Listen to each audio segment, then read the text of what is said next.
Pada tanggal 15 Agustus 1945, Kaisar Hirohito memerintahkan penghentian permusuhan terhadap Sekutu. Setelah sebelumnya pada tanggal 14 Agustus 1945, Sekutu menjatuhkan bom atom di kota Hiroshima dan Nagasaki. Berita tentang genjatan senjata yang dilakukan oleh Jepang ini disiarkan di radio Jepang dari Tokyo. Ternyata siaran tersebut tertangkap di Indonesia dan sekitar pukul 13.30 Sultan Syahrir sedang berada di ruang kerja. Dia sedang menulis sesuatu dan mendengarkan radio. Ya, pendengar setia, kita kembali lagi dalam kabar Anda. Berita utama, Jepang telah menyerah tanpa syarat kepada Sekutu pada tanggal 14 Agustus. Setelah dua kota industri di Jepang, Hiroshima dan Nagasaki dibom atom oleh Amerika Serikat.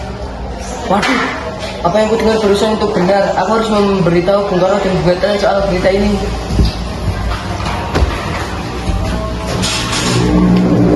Sultan Syahrir bergegas menemui para pemuda. Assalamualaikum. Waalaikumsalam. Silakan duduk, Bung.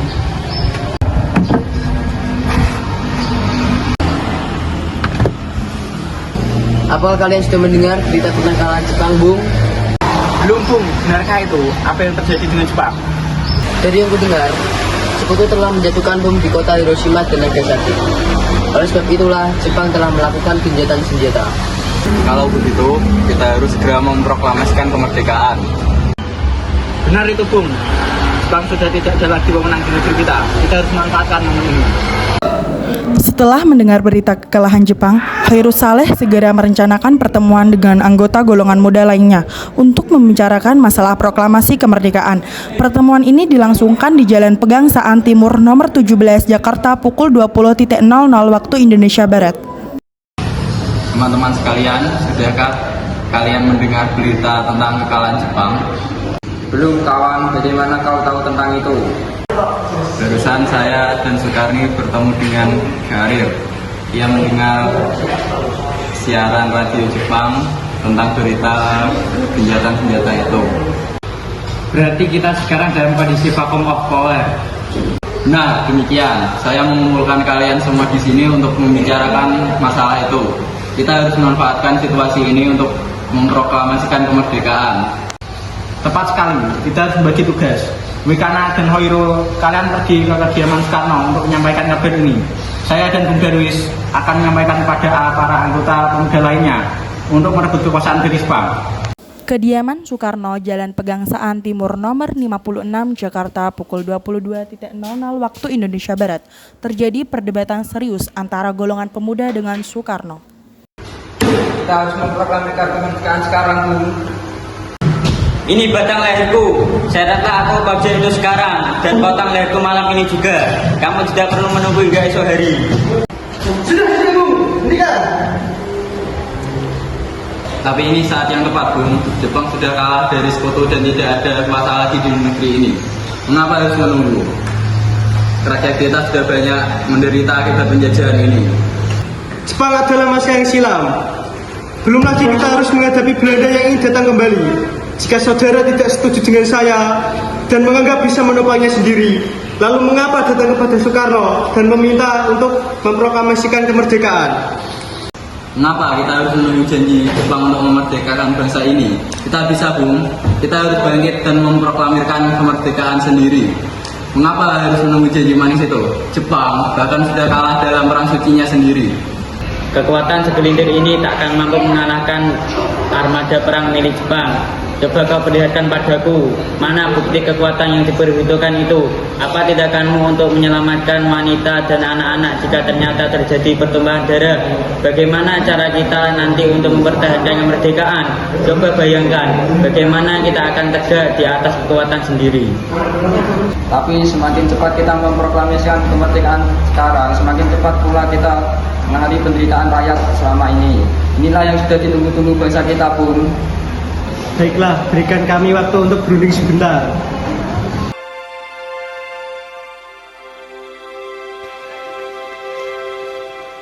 Kemudian, para anggota golongan tua yang berada di kediaman Soekarno langsung membicarakan permasalahan tersebut. Bagaimana ini? Para pemuda menuntut untuk segera memproklamasikan kemerdekaan.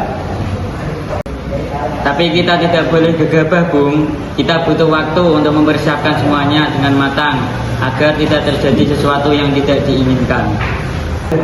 Saya setuju. Menurut saya yang terpenting sekarang adalah menghadapi sekutu yang tidak punya kembali menguasai negeri ini. Selain itu, masalah kemerdekaan sebaiknya dibicarakan lagi dalam sidang PPKI 18 Agustus mendatang. Lalu bagaimana dengan golongan muda? Apa kita abaikan saja? Ya Bung, lagi pula mereka masih terlalu muda dan pemikiran mereka masih pendek. Kita harus melihat ke depan dan memikirkannya dengan matang. Kalau tidak, bagaimana nanti jika berantakan? Baiklah, Bung. Kalau gitu, kita semua sepakat.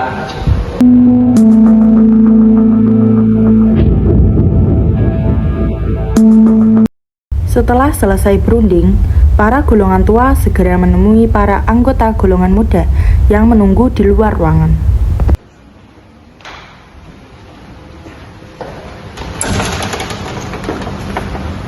Mas, setelah berunding tadi, kami memutuskan untuk tidak tergesa-gesa dalam memproklamasikan kemerdekaan.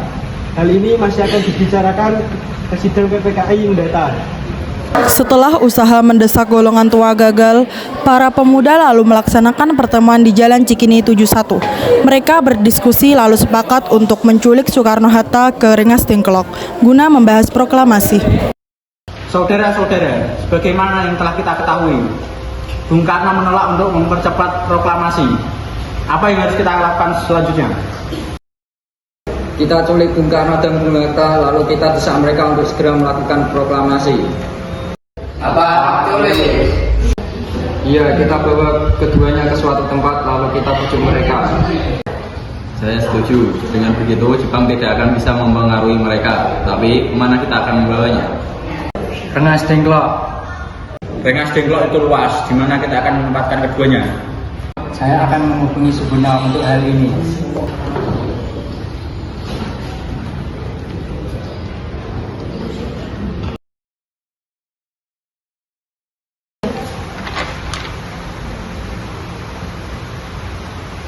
Assalamualaikum.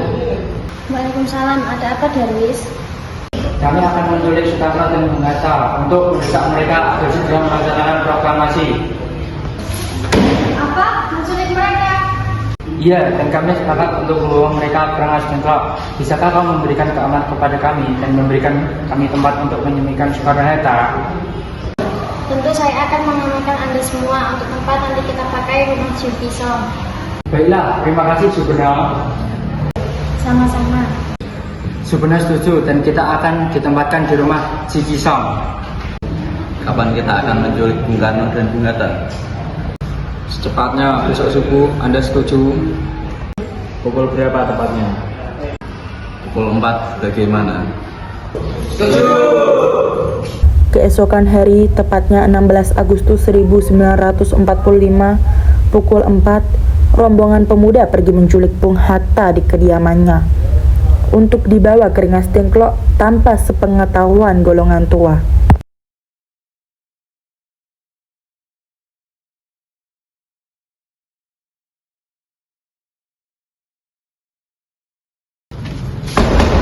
Assalamualaikum. Waalaikumsalam. Mari Bung Hatta harus ikut kami. Mau dibawa kemana aku ini? Lagi pula, kenapa kita harus pergi? Rengas Dengklok ini sudah menjadi kesepakatan para pemuda. Lagi pula rakyat akan ibu kota. Jika yang Anda katakan itu benar, kita tidak akan bisa melawan tentara Jepang karena tentara Jepang di Jawa masih utuh. Kami sudah sepakat dan Anda harus ikut kami ke Rengas Dengklok. Ini demi kebaikan Anda, Bung. Ayolah Bung, waktu kamu hampir habis. Baiklah. Rombongan pemuda juga menculik Soekarno di kediamannya. Soekarno bersedia ikut dengan rombongan pemuda ke Rengas Dengklok jika anak dan istrinya diajak juga.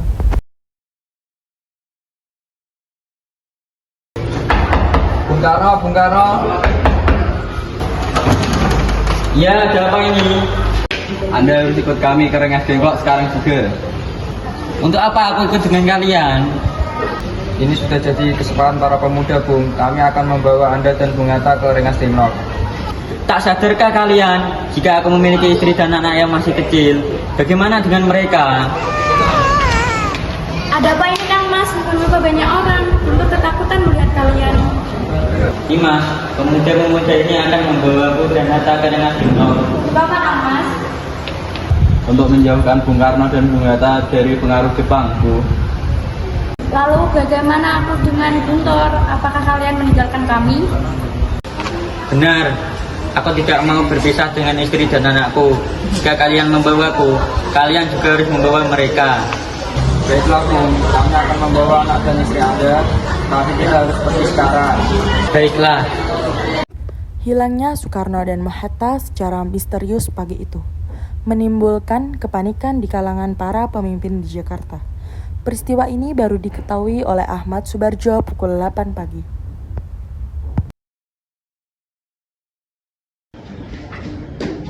Apakah saudara tahu tentang keberadaan Soekarno dan Bung Hatta? Maaf Bung, saya tidak tahu. Katakanlah, di mana mereka sekarang? Dan aku akan menjamin keselamatan mereka ketika mereka kembali ke Jakarta. Dan aku akan menjamin kemerdekaan untuk kalian di seluruh dunia. Akankah ada sumpah untuk itu? Aku bisa percaya pada Mas. Baiklah, kami akan menunjukkan tempatnya di Rengas Dengklok. Oke nak, tolong antarkan saya ke Rengas Dengklok. Maaf, saya Pak.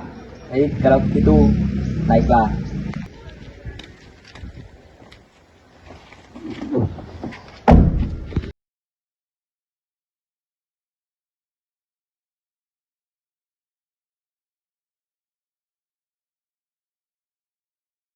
Nah, sekarang jelaskan, mengapa saudara sekalian membawa kami ke sini? Maafkan kelancangan kami, Bung, tapi ini demi keselamatan Anda. Kami ingin membicarakan masalah proklamasi kembali. Bukankah tempo hari sudah kami katakan bahwa kemerdekaan masih akan dibicarakan di sidang PPKI mendatang? Memang benar adanya, tapi kami semua berpendapat, mengapa menunggu dimerdekakan oleh Jepang? Mengapa menunggu hasil sidang PPKI? Kalau kita bisa bergerak dengan kekuatan kita sendiri. PPKI itu bentukan Jepang, Bung. Kami ingin memproklamasikan kemerdekaan tanpa campur tangan dari Jepang.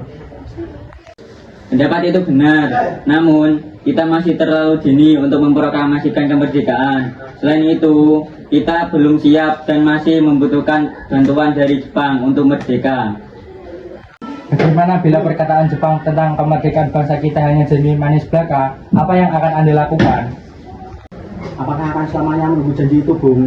Kita harus segera memproklamasikan kemerdekaan secepatnya. Ini juga demi rakyat yang sudah menderita bertahun-tahun di tanah airnya. Mereka berhak bebas dan sekaranglah saatnya. Tenang saudara sekalian, mari bicarakan semuanya dengan kepala dingin. Tidak perlu ada ketegangan, oke? Soedanko Singgih membawa Soekarno dan Hatta menjauh dari perdebatan itu. Kemudian mereka berunding.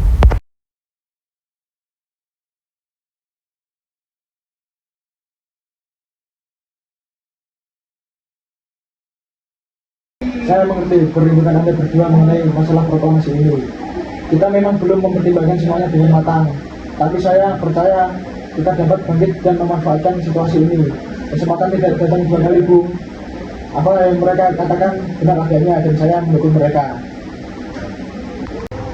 Tetapi apakah kita bisa? Apakah mungkin dilakukan? Tentu bisa, Bung. Asal kita berusaha, tentu kita dapat menemukan jalan keluarnya. Lagi pula para pemuda di Jakarta sedang menyusun strategi pertahanan untuk mencegah serangan dari Jepang dan sekutu yang tidak menerima proklamasi bangsa kita. Baiklah, saya setuju. Kita akan memproklamasikan kemerdekaan tanpa ada campur tangan Jepang. Pada pukul 17.30 waktu Indonesia Barat, rombongan dari Jakarta tiba di Rengas Dengklok untuk menjemput Soekarno dan Hatta. Syukurlah kali semua baik-baik saja. Jadi bagaimana keputusannya? Kami semua setuju, kemerdekaan akan dilaksanakan tanpa campur tangan Jepang. Lalu, kapan kita akan melaksanakannya? Menurut saya, bagaimana sudah besok? Pasukan pemuda di Jakarta sudah siap. Jika mungkin, ya, kita akan melaksanakannya esok pagi. Selesailah perundingan di Rengas Dengklok.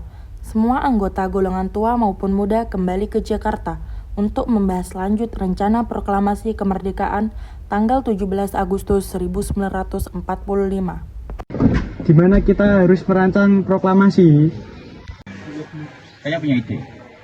kita akan meminjam rumah Laksamana Maeda untuk membahas rancangan proklamasi. Saya setuju. Saya juga setuju.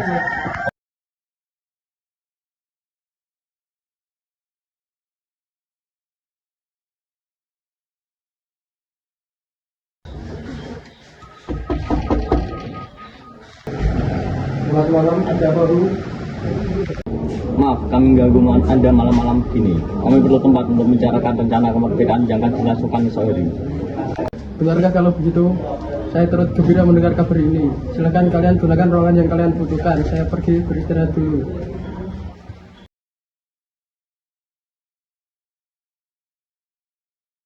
Perumusan teks proklamasi dilakukan di Rumah Makan Maeda. 3 eksponen pemuda yaitu Sukarni, Sudiro, dan BM Diah menyaksikan Soekarno, Mohatta, dan Ahmad Subarjo membahas perumusan naskah proklamasi. Acara perumusan naskah proklamasi berjalan lancar. Tidak ditemukan kesulitan untuk menemukan rumusan yang tepat. Sebagai hasil pembicaraan mereka bertiga, diperolehlah rumusan yang ditulis tangan oleh Soekarno. Saudara-saudara, bagaimana bunyi naskah proklamasi kita? Proklamasi.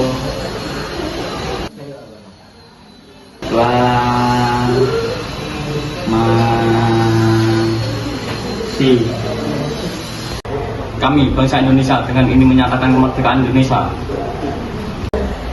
Baik, saya sudah tulis. Selanjutnya, Bung, hal-hal yang mengenai tentang perpindahan kekuasaan dan lain-lain dilaksanakan dengan cara seksama dan dalam tempo yang sesingkat-singkatnya. Jakarta, 17 bulan 8 tahun 05, Wakil Bangsa Indonesia. Ya, sudah selesai. Apakah Anda semua setuju? Pada tanggal 17 Agustus 1945 pukul 04.00 waktu Indonesia Barat, dibacakanlah rumusan naskah proklamasi untuk yang pertama kalinya di depan para hadirin yang berada di Rumah Maeda yang langsung disetujui. Namun kemudian timbullah persoalan tentang siapa saja yang akan menandatangani naskah proklamasi. Menurut saya, sebaiknya naskah ini jangan ditandatangani oleh anggota PPKI. Memang kenapa? Lantas siapa yang akan menandatanganinya? PPKI kan bentukan Jepang. Kita tadi sudah sepakat untuk melakukan proklamasi tanpa campur tangan Jepang.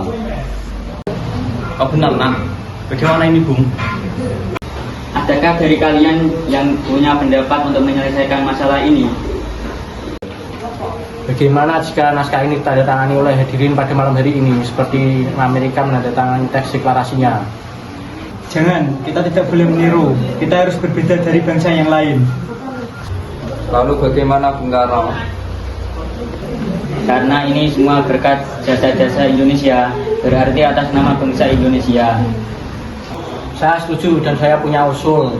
Yang menandatangani teks proklamasinya cukup Anda dan Bung Hatta sebagai wakil Indonesia. Usul yang bagus. Bagaimana hadirin? Kami setuju. Setelah semuanya setuju, Soekarno memerintahkan Sayuti Melik untuk mengetik teks proklamasi. Tolong kau ketik teks proklamasi ini. Jagalah teks ini baik-baik. Baik, Bu. Baik, Bu. Sayuti Melik pun mengetik teks tersebut. Semua persiapan proklamasi rampung pada pukul 4.30 waktu Indonesia Barat. Lalu, semua hadirin pulang ke rumah masing-masing dengan perasaan gembira. Kemudian, para pemuda mengirimkan kurir-kurir untuk menyampaikan bahwa saat proklamasi telah tiba. Mereka juga mengatur pelaksanaan penyiaran berita proklamasi kemerdekaan, menyebarkan beberapa pamflet ke penjuru Jakarta dan sekitarnya. Pengeras suara diusahakan adanya. Semua dilakukan agar rakyat dapat turut menyaksikan momen paling berharga untuk bangsa Indonesia. Pada saat yang sama, Soekarno dan Ibu Fatmawati sampai di kediaman mereka dan berbincang sejenak.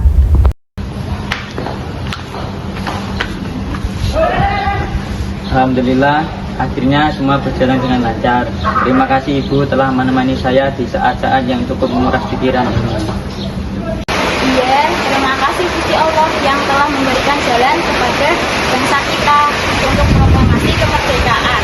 Oh iya Pak, apakah kalian sudah merencanakan bagaimana proklamasi besok kapan berlangsung? Sudah, kita akan melaksanakan upacara bendera yang nanti akan diiringi lagu Indonesia Raya karya Bung Supratman.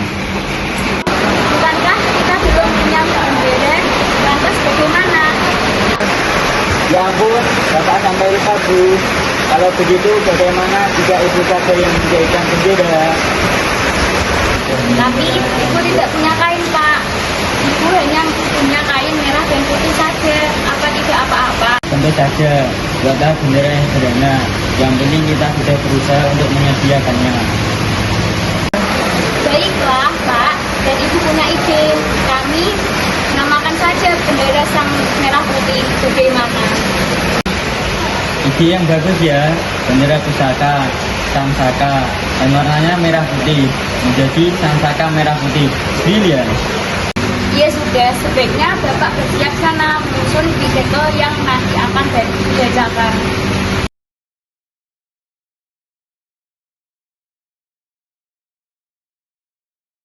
Sesaat sebelum upacara dimulai, Menteri Murti, tolong Anda kibarkan bendera merah putih ini sebagai tanda awal kejayaan bangsa ini. Siapapun saya akan menyuruh anak didik saya untuk mengibarkannya. Hei kalian, sebaik-baik bendera ini, kalian mendapat kehormatan untuk mengibarkan bendera ini pertama kali dalam sejarah Indonesia. Siap, Komandan, kami tidak akan mengecewakan Anda. tiba saatnya upacara proklamasi kemerdekaan Indonesia. Suasana menjadi sangat hening. Soekarno dan Hatta dipersilakan maju beberapa langkah dari tempatnya semula. Soekarno mendekati mikrofon. Dengan suara yang lantang dan mantap, Soekarno pun membacakan pidato pendahuluan sebelum beliau membacakan teks proklamasi. Saudara-saudara sekalian, saya telah minta saudara hadir di sini untuk menyaksikan peristiwa maha penting dalam sejarah bangsa kita. Berpuluh-puluh tahun kita bangsa Indonesia telah berjuang untuk merdeka, bahkan telah beratus tahun lamanya. Saudara sekalian, dengan ini kami menyatakan kebulatan tekad itu. Dengarkanlah proklamasi kami. Proklamasi kami, bangsa Indonesia, dengan ini menyatakan kemerdekaan Indonesia. Hal-hal yang mengenai pemindahan kekuasaan dan lain-lain diselenggarakan dengan cara seksama dan dalam tempo yang sesingkat-singkatnya. Jakarta, hari 17 bulan 8 tahun 05, atas nama bangsa Indonesia, Soekarno-Hatta. Kemudian dikibarkanlah bendera sang saka merah putih diiringi lagu Indonesia Raya. Hadirin turut menyanyikan lagu kebangsaan Indonesia tersebut. Peristiwa proklamasi ini memang hanya berlangsung sebentar. Namun, peristiwa itu telah mengubah segala sendi kehidupan bangsa Indonesia. Peristiwa proklamasi kemerdekaan telah menjadi momentum puncak perjuangan bangsa Indonesia. Oleh karena itu, kita sebagai penerus bangsa harus berprestasi dalam rangka mengisi kemerdekaan tersebut, bukan malah menodainya. Kita harus bisa membalas budi para pejuang tanah air zaman dahulu dengan cara mempertahankan kemerdekaan ini.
ambil alih dunia. Lalu mengapa datang kepada Soekarno dan ingin memproklamasikan kemerdekaan?